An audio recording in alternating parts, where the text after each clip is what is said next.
Kirib kelayotgan muborak Ramazon oyi butun islom ummatiga muborak bo'lsin. Ha, mana bu Ramazon oyini ham qayg'ulikda, musibatda, og'ir sharoitlarda, nochorlikda, yetimlikda o'tkazadigan musulmonlar bor.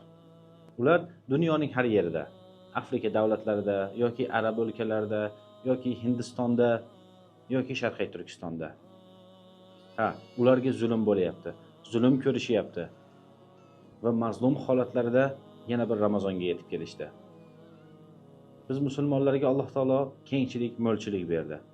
Endi mana bu kengchilik, mo'lchilikka shukr qilyapmizmi? Mana bu kengchilik, mo'lchilikni shukrini ado qilyapmizmi?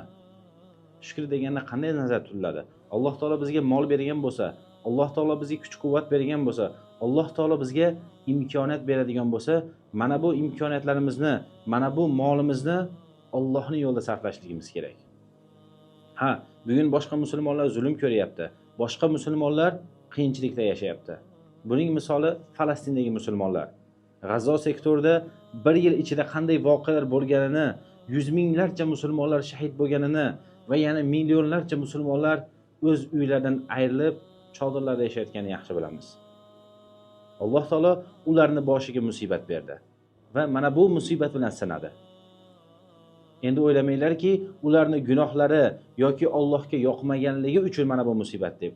Yo'q, balki Alloh taolo yaxshi ko'rgan bandalariga ham sinovni berishligi mumkin, musibatni berishligi mumkin. Va albatta, mana bu ularga berilgan sinovning orqasidan bizga ham sinov bor. Ha, u qanday sinov? Mana bu musulmonlarni biz yolg'iz tashlab qo'yamizmi? Ularga befarq bo'lamizmi, bo'lmaymizmi? Ularga qayg'uramizmi, qayg'urmaymizmi? Mana bu narsa bilan Alloh taolo bizni sinadi. Bugun G'azzodagi musulmonlar juda ham og'ir sharoitlarda yashashyapti. Endi Ramazonni qanday o'tkazishadi ular? Ochlik bilan qarama-qarshi turgan holatda, toza ichimlik suvlariga ehtiyoji bo'lgan holatda yoki chodirlardagi hayoti og'ir bo'lgan holatda Ramazonni o'tkazishadi. Ular noshukrlik qilishdimi? Yo'q, ular hargiz Robbilariga noshukrlik qilishmadi. Hamma narsani Allohdan deb umid qilishyapti. Endi bizlar ham mana bu mazlumlarga, mana bu faqirlarga, mana bu muhtojlarga befarq bo'lmasligimiz kerak. Ularga qo'limizdan kelgancha yordamlarimizni ulashtirishligimiz kerak. Mana bu Ramazon oyidan, muborak Ramazon oyidan unumli foydalanib qolishligimiz kerak. Va gunohlarimizdan pok holatda chiqishligimiz kerak. Mana bu Ramazon oyi biz uchun juda ham yaxshi bir fursat. Molimizni Allohning yo'lida ihson qilishligimiz mumkin. Zakotlarimizdan foydalanishligimiz mumkin. Ihsonlarimizni o'z sohiblariga ulashtirishimiz mumkin. Shu sababli bizlar ham muraqqablar hayra jamoasi o'laroq har Ramazon oyida bo'lganidek, mana bu kirib kelayotgan Ramazon oyida ham mazlumlarga yordamlaringizni ulashtirishlikka qattiq bel bog'laganmiz.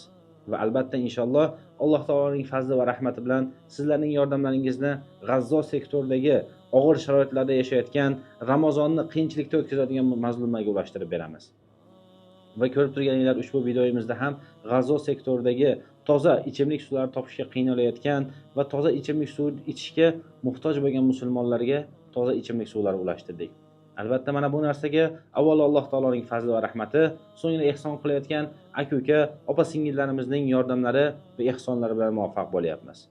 Inshaalloh mana bu amallarimizni muborak Ramazon oyida ham davom ettiramiz. Albatta G'azzo sektorida minglarcha musulmonlar og'ir sharoitlarda yashashyapti. Ochlikdan qiynalishyapti, toza suv ichimlik topishdan qiynalishyapti. Inshaalloh bizlar ham mana bu musulmonlarni Ramazon oyida quvontirib, Ramazon oyida ularga xursandchilik ulashib, ularga molimizdan ulashib, ularni xursand qilishga harakat qilamiz. Va albatta mana bu narsaga siz ihsonkorlarni, saxovatparvarlarni yordamlari bilan muvaffaq bo'lamiz inshaalloh.